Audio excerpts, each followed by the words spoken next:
இன்னைக்கு சாப்பிட என்னது? உனக்கு கொஞ்சம் கூட வெக்கமே இல்லைல்ல?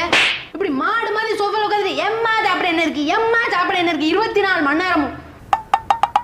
இல்ல என்ன பார்த்தா எப்படி தெரியுது? எனக்குன்னு ஒரு வேலையே இல்லையா அந்த வீட்டுல? எப்ப போதாலும் சமையல் சமையல் சாப்பாடு சாப்பாடு, சாம்பார் வேண்டாம், ரசம் வேண்டாம், முட்டை வேணும் எல்லாம் கேட்க தெரியுதுல, வந்து ஹெல்ப் பண்ண தெரியாது. சரிம்மா, அதுக்கு ஏமா இப்படி கத்துறீங்க? போற வீட்டுல உன் மாமியார் மாவாட்ட வைக்க போறா, அப்ப தெரியும் என்னோட அருமை உனக்கு. காலையில இருந்து ராத்திரி வரைக்கும் சமையல் சமையல் சமையல் செஞ்சு செத்துடணும். சரிம்மா, எனக்கு புரியுதுமா, ஒன்னும் பிரச்சனை இல்லை. நம்ம ஏதாவது ஆர்டர் பண்ணி சாப்பிட்டுக்கலாம், இருங்க. ஓ, நீ அப்படி வாரியா?